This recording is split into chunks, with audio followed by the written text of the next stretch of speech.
Right, everybody, hope yous are all doing well. Just kicking back, got to make another wee video. So the day I want to talk about a guy that I had met while I was assessed in Shorts prison for doing the violence prevention programme. I think I'd mentioned him in a previous video. So his name's Robert Moan, right? But he changed his name in prison because he's probably one of the most high profile prisoners in this country. He's still alive the now, right? He's been in jail for the mid 60s, right? So he's done heavy porridge. So I first met him when I got moved to, as I explained, about a place, Care House in HMP Shorts. It's not there anymore, it's been knocked down obviously, as I explained before. So there was 10 guys assessed to go on this course, right?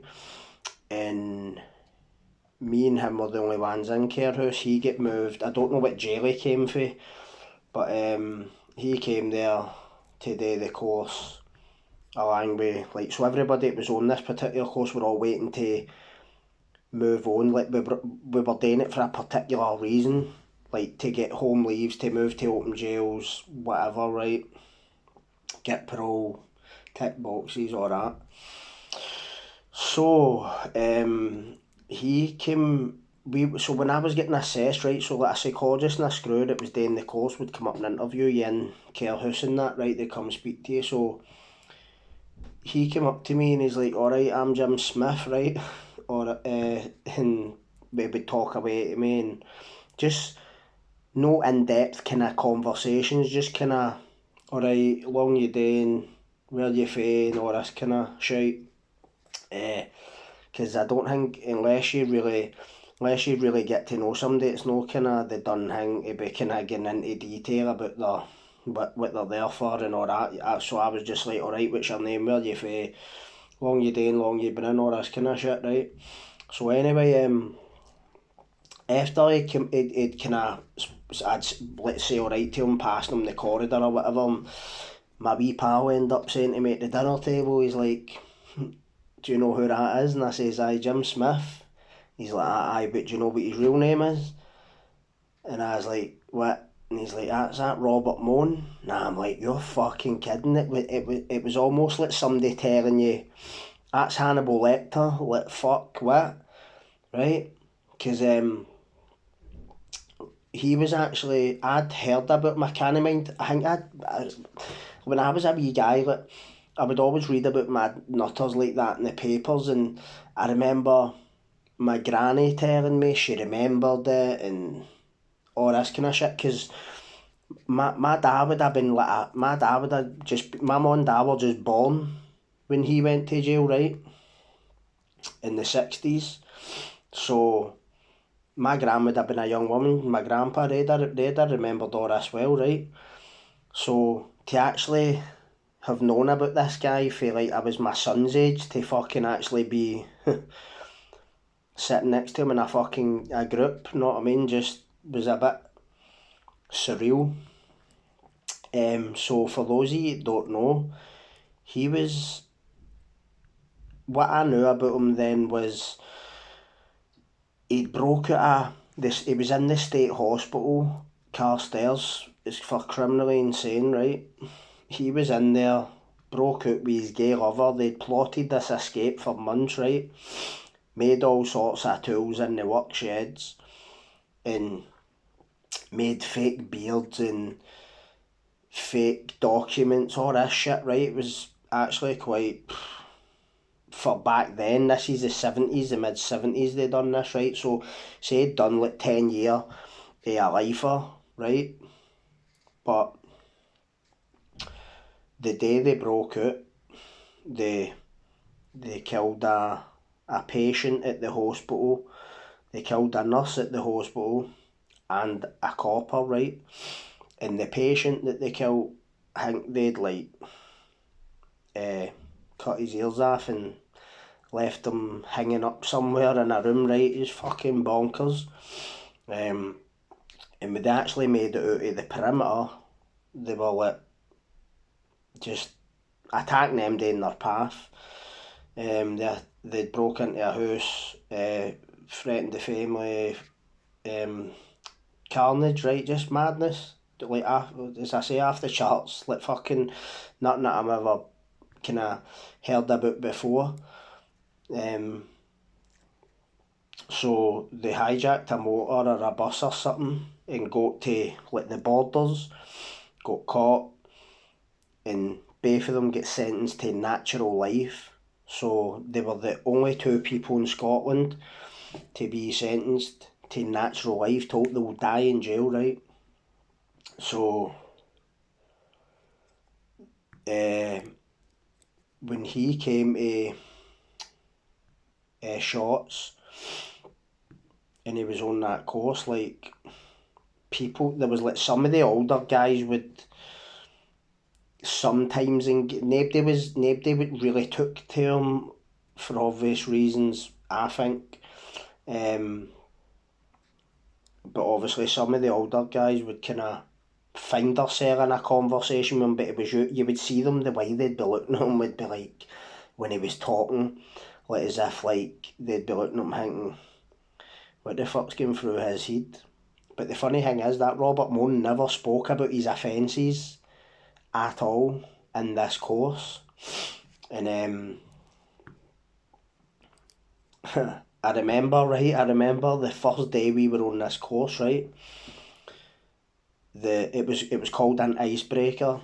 So the psychologist is like, as an icebreaker, let's all say what our favourite film is, right? So she went first, and I can't remember what it was. It was something, no really, nothing that you would really think, what? It was no surprise. It was something like Sound of Music or some shit. I don't know what it was. The screw said Braveheart, right? But see, when they went round every single guy on that group, every one of them said Scarface, Goodfellas, fucking The Godfather, Usual Suspects. Everything was a crime for him, right? But see, when they got to Robert Moon, no, he said Casablanca. No, I don't know if the fact that we had all said what the films we said was a kind of indication of maybe how we wanted to be or how we saw whatever, because you know what it's like every cell you go into in the jail, everybody's got a poster up of Scarface, the Goodfellas, the Godfather, all that kind of shit. So it's like one of the ones. But I was quite like, when he said that Casablanca, felt like going, here's looking at you, kid. Fucking nutter, man. But anyway, when you used to go in this group every morning for 6 months, right, and it was like doing a full scale psychology course. Like, as I said before, I done like a degree in psychology and criminology with the OU, right, the Open University, and some of it was just the psychology stuff, no the criminology stuff, the psychology stuff, some of it was just brain numbing, right, just brain numbing, man. And this violence prevention course was made up by psychologists, right? And this is what it was like. So I was only like the first year of my degree, right? And it was like that. It was just, I was like, oh fucking hell! It was like talking in big. It was basically like an academic course, but we were all on it. And some guys on the even like, I didn't finish school, right? And I don't think many of these guys did. And you imagine, like, we were all just switching off, right? The only guys that would be chopping up would be the guys that were maybe taking drugs before they went in or whatever. But it was a bit fucking tedious, I'm not going to lie. So there was, but every time you went in, right, but in the morning, when they'd start the group work, they would go from left to right, and they would be like, alright John, are you red, amber or green? basically like a mood assessment. They're trying to see what frame of mind you're in that day, and because everybody, like, so there was 10 of us on this group, only 3 years won the lifers, so there was 7 lifers, right? And I was doing 10 years with 6 years extended, so basically 16 year, because I done all it anyway. Well, I done like a year and a half of that 16 year outside, done the rest inside, right? So, and there was 2 other guys doing 10 year as well, right? So, big sentences, man, heavy time, right? So they would always be like, are you green, or are you amber, or are you red, right? And so there was, no long after the course started, right, the Scottish government brought out this law. You couldn't smoke in government buildings, right, which prisons are government buildings. So obviously guys on the course were all talking about it. I don't smoke, right, but everybody else on the group did, and they were all talking about it like how they're no happy, should they down tools, blah blah blah. And I'm like, something's going to end up happening with this, man, because obviously, as I'd said before, Porky was on the course and he was just out the digger for something mental, stabbing a screw, whoever it was he stabbed, the governor, the commander, whatever it was, that time. So I'm like, anything happening here, know what I mean? And so that was on the Friday, right? And then see when I went back on the Monday, you could just feel the atmosphere, right? See when you've been in jail, anybody will tell you if the event never kicked off, you can feel it in there, like, I don't know how to describe it, you just sense something's about to happen, man, you can just feel it, and you're usually always right when you've got that feeling, right? And we're all sitting there, right, and see, rather than say, are you green, or you amber, or you fucking pink, whatever it was, right, the screws looked at Robert Bondat, they all called him Jim Smith, but here, Jim, you want to talk about that thing that was in the paper about you at the weekend, right? And fucking see, before the screw could even finish his words, he's just pure kicked off. I don't want to fucking talk about it. I've been dealing with their shite for years. They're always writing lies about me. Aye, right. Blah, blah, blah, right? So the way he reacted, I was like, I was just curious, man. I'm not going to lie, I thought to myself, something's been written about in that article he doesn't want us knowing or talking about. So I waited to the coffee break, and I says to this lifer, Big Davey, man, I says, here, did you see that did you see that article about him? Because I never seen it, right? He's like, I read it. Somebody showed us it. So what did it say? He's like, he like tampered with wee lassies or some shit. And what ended up transpiring, because I've googled it since then and all that, so obviously, like, when I'm talking about somebody like him, I want to at least have some sort of kind of fact, do you know what I mean? Like, I don't want to be just speaking on fucking talking shite about somebody, even though it's him, couldn't give a fuck about him, know what I mean? But apparently the reason that he was actually in Carstairs doing a life, I thought he just murdered some random guy in a pub or some shit, right? Didn't ask him why he was there, don't ever remember hearing about this, right? But he was in the army, right, in the 60s, came back for the army, and bought a shooter, and went into a school, I think it was a school he used to go to, and went into the school with all his army shit on, and barricaded himself in a class full of fucking young lassies. They were doing like a sewing lesson or some shit, right? And this is obviously way before Dunblane.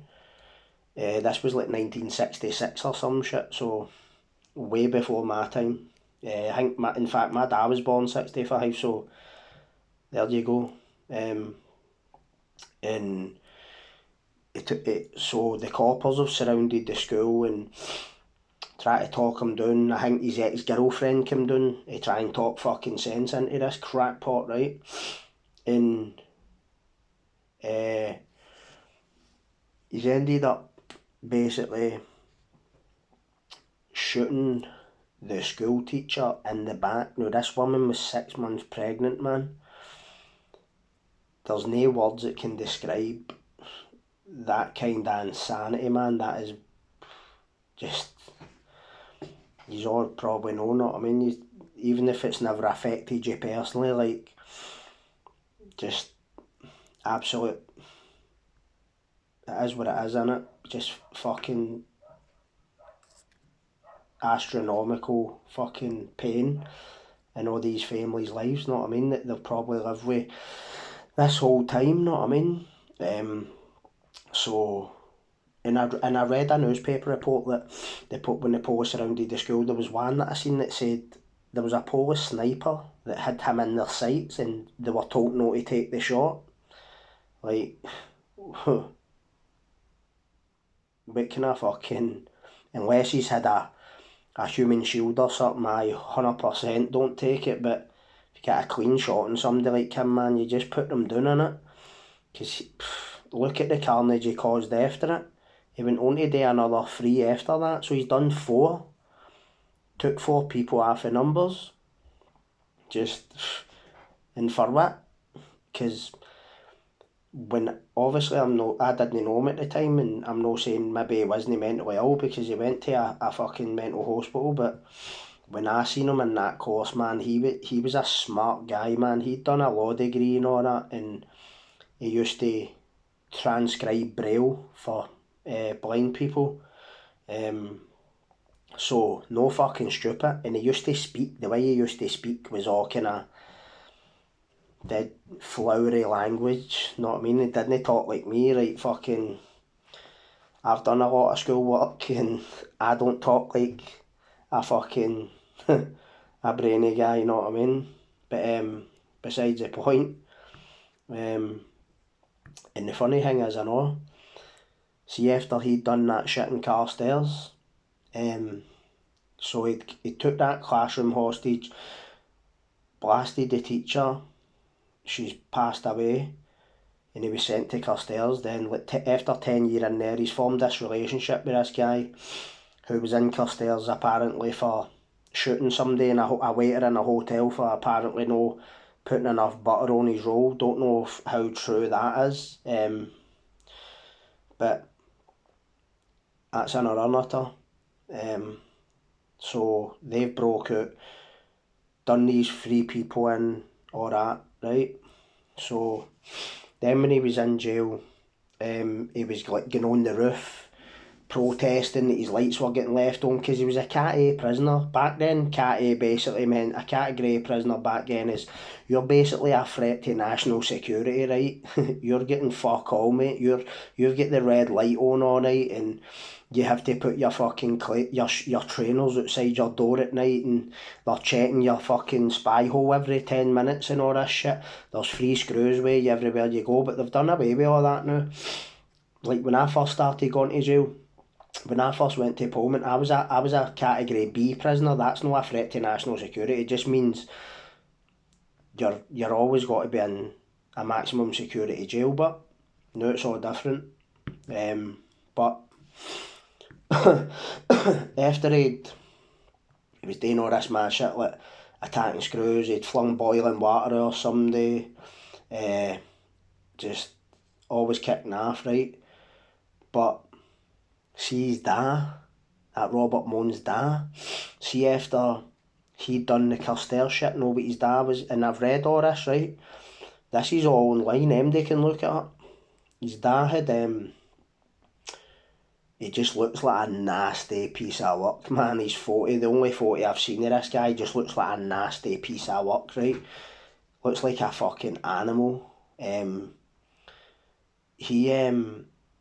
He was like, I think he was probably a mad boozer, right? He was going about, like, these pubs going, do you know who my boy is? I'm going to outdo my boy. Like, what? Imagine who even thinks like that. If your boy had done what Robert Moon had done, would you even fucking acknowledge him as your boy, you know what I mean? So, he had he tried to outdo his boys, you know, but this animal done. He went to this, it was like a woman's boarding house or sheltered housing, no for see like Dundee United football run, and murdered 3 women in the same night, and he got caught because he wanted to go to jail to be with his boy, to outdo his boy, this fucking lunatic. But the good thing is, and I'm not going to make any kind of apologies for saying this, the good thing is his dad was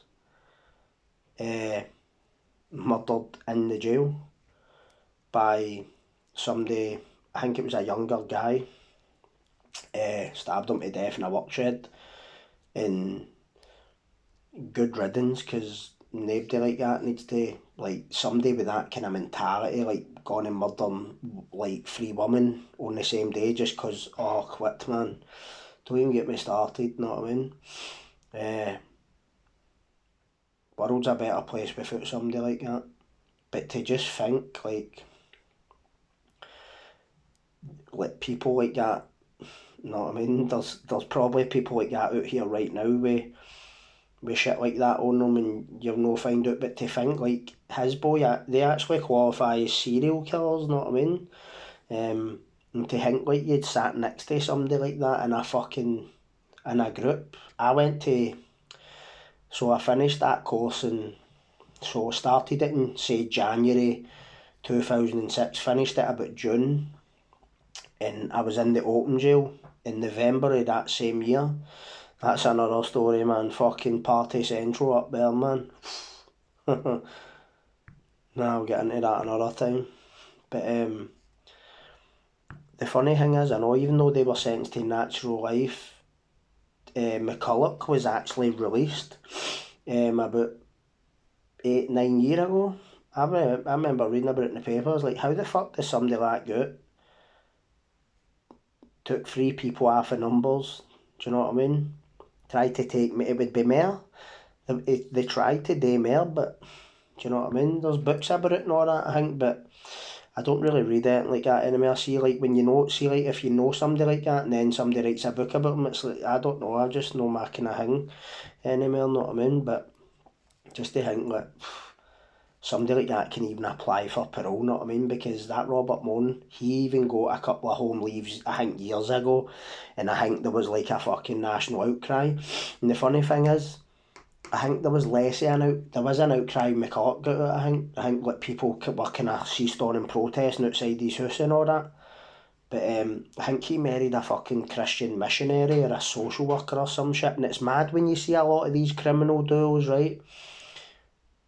Sometimes one always ends up getting out, or there's one that always ends up repenting, or fucking see something like that.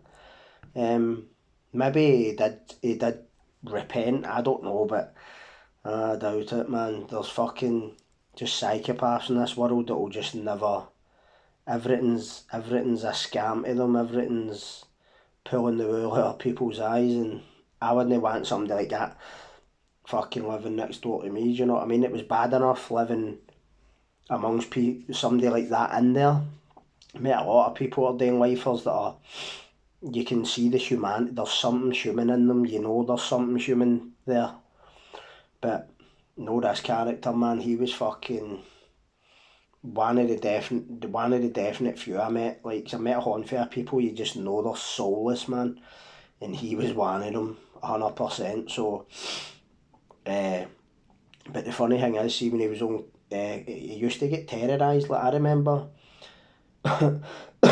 once everybody found out who he was, like, people were, I'm not going to say who, but you'll know if heard of him anyway, people were getting in and putting, like, fucking smelly shit in his cell, on his pipes, so that when the pipes came on, it would make his cell stink. Like, see, like, rotten eggs with tuna, and fucking flinging bottles of piss out of his mattress and all that. But the funny thing is, in a place like Carhouse, if you get caught doing that, you're going back to the halls, or you're getting punted to whatever jail you came for, so your parole's fucked. You gone to the open's fucked, you're off it, mate. So people might be like, oh, but that's bullying. Well, technically it is bullying, but who gives a fuck, man? Look what he done. Good enough for him, innit? It's just what I think, man. Do you know what I mean? Like, karma comes back in funny ways, especially if all you've ever dished out's evil. And it's what I'm saying, like, going back to, like, I've met people who are doing lifers that have a bit of humanity in them. This guy, there's nae undoing what he done, so fuck him, man.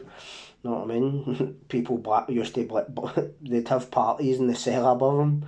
I was on the top flat and the guys in the middle flat would be fucking all getting in the cell above him and just blasting the tunes and all jumping up and down on the flare. They're all mad with it, but you know what I mean? But it was a fucking laugh, so I remember a couple of times they'd brought it up in the course and it used to go, oh, the gangsters, like, meaning, like, it wasn't meaning it serious, it was meaning it mockingly, like, mocking them, like, they think they're gangsters, I would have done them back in my day, aye, maybe aye, but your track record showing otherwise, mate, so, you wee spineless fuck, so,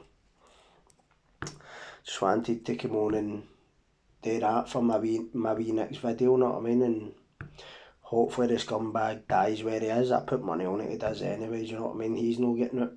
Be like fucking letting out one of the Moors murderers or something, it's no happening. You know what I mean? So, hope you've enjoyed that and have a good night.